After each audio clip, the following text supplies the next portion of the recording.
ಫ್ಯಾಕ್ಟ್ರಿಗಳಲ್ಲಿ ಕೆಲಸ ಕೊಡ್ತಾ ಇಲ್ಲ. ಅವ್ರದ್ದು ಏನಾಗಿದೆ ಅಂತಂದ್ರೆ ಅವ್ರದ್ದೇ ಆದಂತ ದೌರ್ಜನ್ಯ ಆಗಿದೆ, ಅದನ್ನ ಯಾರು ಎತ್ತಿಡಿತಾ ಇಲ್ಲ. ಇಲ್ಲೇನಾಗಿದೆ ಅಂತಂದ್ರೆ ಬರೀ ಹಿಂದಿಯವರು, ಬಿಹಾರಿಸು ಮತ್ತೆ ತಮಿಳ್ನವರು ಕೆಲಸ ಕೊಡ್ತಾ ಇದ್ದಾರೆ. 2013ನೇ ಇಸ್ವಿಲಿ ನಮ್ಮ ನವಯುಗ ಟೋಲಲ್ಲಿ, ನೆಲಮಂಗಲ ಟೋಲಲ್ಲಿ 40 ಜನ ನಮ್ಮ ಕನ್ನಡಿಗರನ್ನ ತೆಗೆಯೋದಕ್ಕೆ ಮಾಡಿದ್ರು. ಆ ಸಂದರ್ಭದಲ್ಲಿ ನಾವು ನಮ್ಮ ರಾಜ್ಯಾಧ್ಯಕ್ಷರ ಸಹಾಯದೊಂದಿಗೆ ಅಲ್ಲಿ ಇದ್ದಂಥ ಅಧಿಕಾರಿಗಳಿಗೆ ನೀಟಾಗಿ ನಾವು ತಿಳಿ ಹೇಳಿ ಅವ್ರಿಗೆ ಕಾನೂನು ರೀತಿಯಾಗಿ ಬೆಂಡೆತ್ತಿ 40 ಜನಕ್ಕೆ ಸತತವಾಗಿ ಕನ್ನಡಿಗರಿಗೆ ಕೆಲಸ ಕೊಡೋ ರೀತಿ ನಾವು ಕಾರ್ಯಕ್ರಮನ ಮಾಡಿದ್ದು ಈ ಹಿಂದೆ ಸಂಘಟನೆಯಲ್ಲಿ. ಆಟೋ ಚಾಲಕರು ಸಾರ್ವಜನಿಕ ಸ್ನೇಹಿ ಸೇವೆ ನೀಡುವಂತಾಗಲಿ, ಕನ್ನಡಿಗರಿಗೆ ಕಾರ್ಖಾನೆಯಲ್ಲಿ ಹೆಚ್ಚು ಉದ್ಯೋಗ ದೊರಕುವಂತೆ ಮಾಡ್ತೀವಿ ಅಂತ ಕರ್ನಾಟಕ ಸಂರಕ್ಷಣಾ ವೇದಿಕೆ ರಾಜ್ಯಾಧ್ಯಕ್ಷ ಎಸ್ ಶಿವಕುಮಾರ್ ಹೇಳಿದ್ದಾರೆ. ತಾಲೂಕಿನ ಟಿ ಬೇಗೂರು ತ್ಯಾಮಗೊಂಡು ರಸ್ತೆಯಲ್ಲಿ ಕರ್ನಾಟಕ ಸಂರಕ್ಷಣಾ ವೇದಿಕೆ ಅಡಿಯಲ್ಲಿ ಅಪ್ಪು ಆಟೋ ನಿಲ್ದಾಣ ಹಾಗೂ ಪದಾಧಿಕಾರಿಗಳ ಪದಗ್ರಹಣ ಸಮಾರಂಭಕ್ಕೆ ಬುಧವಾರ ಚಾಲನೆ ಕೊಟ್ಟು ಮಾತನಾಡಿದರು. ಇಂದು ಕನ್ನಡಾಂಬೆ ಭಾವಚಿತ್ರಕ್ಕೆ ಪೂಜೆ ಕೈಗೊಂಡ ಪುಷ್ಪ ನಮನ ಸಲ್ಲಿಸಿ ಸ್ಥಳೀಯ ಹೋರಾಟಕ್ಕೆ ಮುನ್ನುಡಿ ಬರೆದಿದ್ದೇವೆ. ಈ ಹಿಂದೆ ಜಾಸ್ ಟೋಲ್ನಲ್ಲಿ ಕನ್ನಡಿಗ ಕಾರ್ಮಿಕರಿಗೆ ಅನ್ಯಾಯವಾದಾಗ ನಮ್ಮ ಸಂಘಟನೆ ಹೋರಾಟದಲ್ಲಿ ಮುಂಚೂಣಿಯಾಗಿ ಸ್ಥಳೀಯ ಕಾರ್ಮಿಕರಿಗೆ ನ್ಯಾಯ ಉದ್ಯೋಗವಾಗಿ ನ್ಯಾಯ ಒದಗಿಸಿದ್ದೇವೆ. ಮೊದಲನೇದಾಗಿ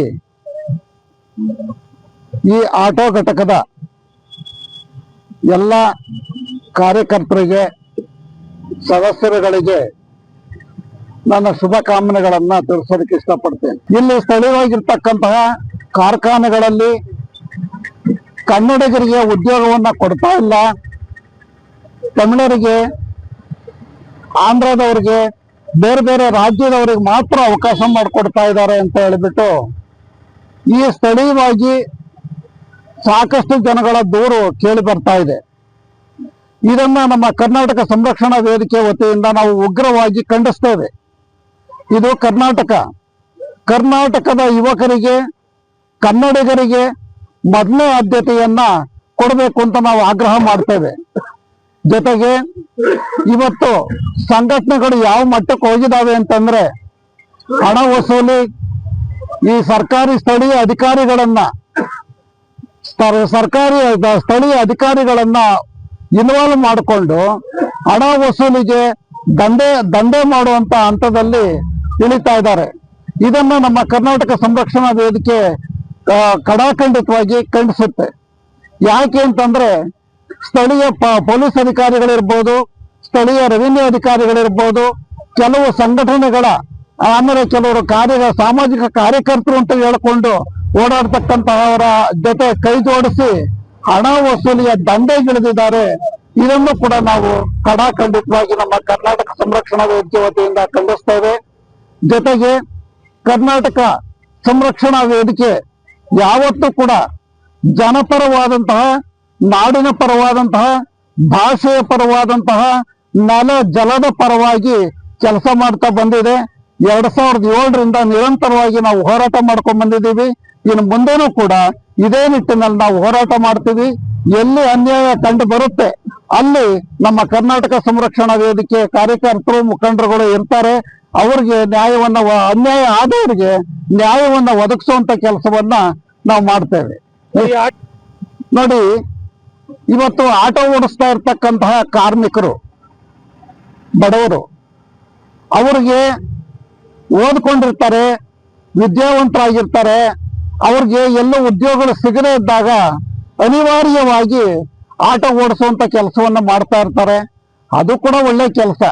ಯಾಕೆಂದ್ರೆ ಪ್ರಯಾಣಿಕರಿಗೆ ಉತ್ತಮವಾದಂತಹ ಸೇವೆಯನ್ನ ಮಾಡತಕ್ಕಂತ ಕೆಲಸವನ್ನ ನಮ್ಮ ಆಟೋ ಘಟಕದವ್ರು ಮಾಡ್ತಾ ಇದ್ದಾರೆ. ಅವರಲ್ಲಿ ನನ್ನ ಒಂದು ಕಳಕಳಿಯ ಮನವಿ ಏನು ಅಂತಂದ್ರೆ, ನಮ್ಮ ಕರ್ನಾಟಕ ಸಂರಕ್ಷಣಾ ವೇದಿಕೆ ವತಿಯಿಂದ ಈಗ ವಯಸ್ಸಾದಂತಹ ವೃದ್ಧರು, ವೃದ್ಧೆಯರು, ಚಿಕ್ಕ ಮಕ್ಕಳು, ಗರ್ಭಿಣಿಯರು, ಆಮೇಲೆ ಅನಾರೋಗ್ಯಕ್ಕೆ ಒಳಗಾಗಿರ್ತಕ್ಕಂಥವ್ರು ಯಾರಾದ್ರೂ ಬಂದಾಗ ಅವ್ರಿಗೆ ಇಂತಿಷ್ಟೇ ಹಣ ಕೊಡಿ ಅಂತ ಒತ್ತಾಯ ಮಾಡದೇನೆ ಕರ್ನಾಟಕ ಸಂರಕ್ಷಣಾ ವೇದಿಕೆಯ ಧ್ಯೇಯೋದ್ದೇಶಗಳಿಗೆ ಅನುಗುಣವಾಗಿ ಕಾರ್ಯನಿರ್ವಹಿಸಲಿ ಅಂತ ನಾನು ಈ ಸಂದರ್ಭದಲ್ಲಿ ಹೇಳೋದಕ್ಕೆ ಇಷ್ಟಪಡ್ತೇನೆ. ನೂತನ ರಾಜ್ಯ ಕಾರ್ಯಾಧ್ಯಕ್ಷ ಬಿಕೆ ಚಿಕ್ಕ ಹನುಮಯ್ಯ ಮಾತನಾಡಿ, ನಮ್ಮ ಸಂಘಟನೆ ಬಲಗೊಳ್ತಾ ಇದೆ. ಆಟೋ ಚಾಲಕರ ಅಗತ್ಯತೆಗಳು ಆದ ಪರವಾನಗಿ, ವಿಮೆ ಇನ್ನಿತರ ಸಹಕಾರವನ್ನ ಸಂಘ ಮಾಡುತ್ತೆ ಎಂದಿದ್ದಾರೆ. ಕೊಡಿಸೋದಕ್ಕೆ ಕೈಗಾರಿಕಾ ಪ್ರದೇಶಗಳಿಗೆ ಈಗ ನಾವು ಇದುವರೆಗೂ ಭೇಟಿ ಕೊಟ್ಟಿಲ್ಲ. ಈಗ ನಮ್ಮ ರಾಜ್ಯಾಧ್ಯಕ್ಷರ ಮೇರೆಗೆ ಮತ್ತೆ ನಮ್ಮ ರಾಜ್ಯ ಪ್ರಧಾನ ಕಾರ್ಯದರ್ಶಿಗಳ ಆಶೀರ್ವಾದದೊಂದಿಗೆ ನಾವು ಪ್ರತಿಯೊಂದು ಕಾರ್ಖಾನೆಗೂ ಸಹ ನಾವು ಅಲ್ಲಿಗೆ ನಾವು ಹೋಗಿ ಇಲ್ಲಿ ಸ್ಥಳೀಯವಾಗಿ ಯಾವ್ಯಾವ ರೀತಿ ನೀವು ಸ್ಥಳೀಯವಾಗಿ ಕರ್ನಾಟಕದವ್ರಿಗೆ ಮತ್ತೆ ನಮ್ಮ ರಾಜ್ಯದವ್ರಿಗೆ ನಮ್ಮ ತಾಲೂಕಿನವ್ರಿಗೆ ಎಲ್ಲೆಲ್ಲಿ ಉದ್ಯೋಗ ಕಲ್ಪಿಸ್ಕೊಟ್ಟಿದ್ದೀರಾ ಅಂತ ಹೇಳ್ಬಿಟ್ಟು ನಾವು ಅಲ್ಲಿ ಗಣನೆಗೆ ತಗೊಂತೀವಿ. ಸ್ಥಳೀಯವಾಗಿ ಕೊಟ್ಟಿಲ್ವಾ ಪ್ರತಿಯೊಂದು ಕಾರ್ಖಾನೆಗೂ ಸಹ ನಾವು ಸುಮಾರು ನಮ್ಮ ಸಂಘಟನೆಯವರು ಎಲ್ಲ ಪದಾಧಿಕಾರಿಗಳು ಹೋಗಿ ತನಿಖೆ ಮಾಡಿ ಅಲ್ಲೇನಾದ್ರೂ ನಮ್ಮ ಸ್ಥಳೀಯವಾಗಿ ಯಾರಿಗಾದ್ರೂ ಅವಕಾಶ ಕೊಟ್ಟಿರ್ಲಿಲ್ಲ ಅಂತಂದ್ರೆ ಪ್ರತಿಯೊಂದು ಕೈಗಾರಿಕೆಯಲ್ಲೂ ಸಹ ಒಬ್ಬೊಬ್ಬರಿಗಾದ್ರೂ ಅವಕಾಶ ಕೊಡೋ ರೀತಿ ನಾವು ಉಗ್ರವಾದ ಪ್ರತಿಭಟನೆ ಅಥವಾ ಅಲ್ಲಿನ ನ್ಯಾಯಯುತವಾಗಿ ನಾವು ಸಂಬಂಧಪಟ್ಟ ಅಧಿಕಾರಿ ಹತ್ರ ಮಾತಾಡಿ ಅಲ್ಲಿ ಅವ್ರೇನಾದ್ರೂ ನಮಗೆ ಸ್ಪಂದಿಸ್ತಿಲ್ಲ ಅಂತಂದ್ರೆ ಮೌನ ರೀತಿಯಲ್ಲಿ ನಾವು ಪ್ರತಿಭಟನೆ ಮಾಡಿ ನಮ್ಮ ತಾಲೂಕಿನ ಜನತೆಗೆ ಕೈಗಾರಿಕೆಯಲ್ಲಿ ಉದ್ಯೋಗ ಕಲ್ಪಿಸಿಕೊಡುವಂತ ಕಾರ್ಯಕ್ರಮನ ಹಮ್ಮಿಕೊಂತೀವಿ.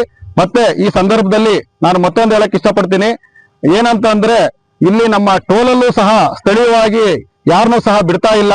ಅದ್ರ ಬಗ್ಗೆನೂ ಸಹ ನಾವು ಒಂದು ಹೋರಾಟವನ್ನ ಮಾಡಬೇಕು ಮುಂದಿನ ದಿನಗಳಲ್ಲಿ. ಮತ್ತೆ ನೈಸ್ ರಸ್ತೆಯಲ್ಲೂ ಸಹ ಅವ್ರೇನಾಗಿದೆ ಅಂತಂದ್ರೆ ನಾವು ಆ ಕಡೆ ಓಡಾಡ್ಬೇಕಾದ್ರೂ ಆ ಮಾರ್ಗದಲ್ಲಿ ನೋಡಿದೀವಿ, ಅವರು ಪಕ್ಕದಲ್ಲಿ ಸರ್ವಿಸ್ ರೋಡ್ ಅನ್ನ ಸಹ ಮಾಡಿರಲ್ಲ. ಆದ್ರೂ ಸ್ಥಳೀಯವಾಗಿ ನಾವು ಲೋಕಲ್ ಐಡಿ ಅಂತ ತೋರಿಸಿದ್ರು ಅವರು ಇಲ್ಲದ ಮಾತುಗಳನ್ನ ಆಡಿ ಸುಮಾರು ಟೈಮ್ಗಳನ್ನ ನಮಗೆ ವಿಳಂಬ ಮಾಡ್ತಾರೆ.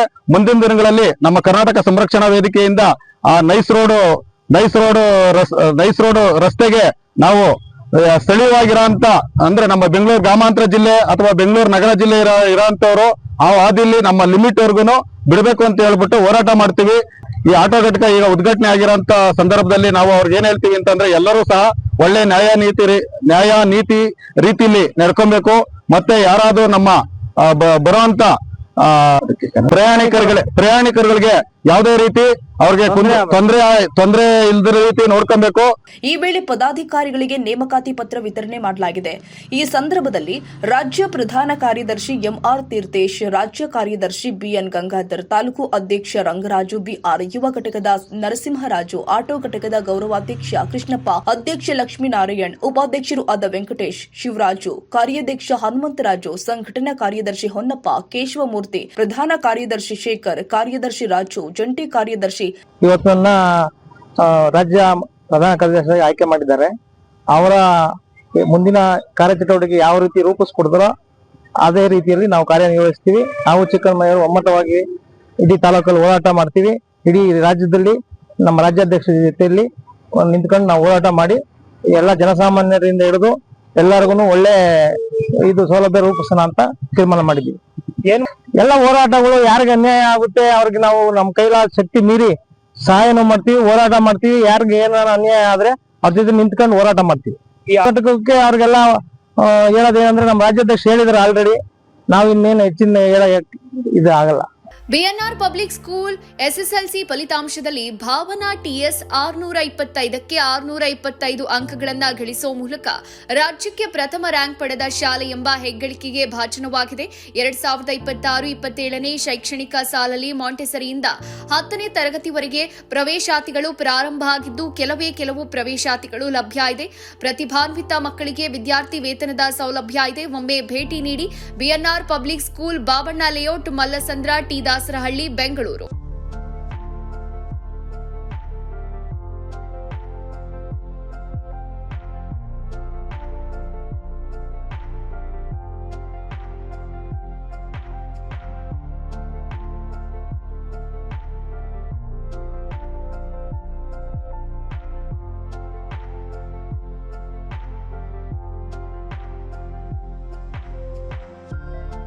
ಶಾಲೆಯ ಪ್ರಮುಖ ಸೌಲಭ್ಯಗಳು ಇಂತಿವೆ: ವಿಶಾಲವಾದ ಆಟದ ಮೈದಾನ, ಡಿಜಿಟಲ್ ತರಗತಿಗಳು, ಎಐ ಮತ್ತು ರೋಬೋಟಿಕ್ಸ್, ಯೋಗ, ಪಾಶ್ಚಿಮಾತ್ಯ ನೃತ್ಯ ಮತ್ತು ಭರತನಾಟ್ಯ ತರಗತಿಗಳು, ಚೆಸ್ ಅಕಾಡೆಮಿ, ಕ್ರಿಕೆಟ್ ಅಕಾಡೆಮಿಯಂತೆ 2024-25ನೇ ಸಾಲಿನ ಎಸ್ಎಸ್ಎಲ್ಸಿ ಪರೀಕ್ಷೆಯ ಫಲಿತಾಂಶದಲ್ಲಿ ರಾಜ್ಯಮಟ್ಟದ 5 ರ್ಯಾಂಕ್ ಪಡೆದಿರುವುದು. ಅದರಲ್ಲಿ ಭಾಸ್ಕರ್ಯನ್ 625ಕ್ಕೆ 622 ಪಡೆದು ರಾಜ್ಯಕ್ಕೆ 4ನೇ ರ್ಯಾಂಕ್ ಗಳಿಸಿರುವುದು ಶ್ಲಾಘನೀಯ. ಮತ್ತು ಗುಜರಾತ್ನಲ್ಲಿ ನಡೆಯುವ ರಾಷ್ಟ್ರಮಟ್ಟದ ಟೈಕ್ವಾಂಡೋ ಸ್ಪರ್ಧೆಗೆ ನಮ್ಮ ಶಾಲೆಯ ಮಕ್ಕಳಾದ ಸುತನ್, ಶಿವಾನಿ, ಕುಶಿಕಾ ಆಯ್ಕೆಯಾಗಿರುವುದು ಹೆಮ್ಮೆಯ ವಿಷಯ.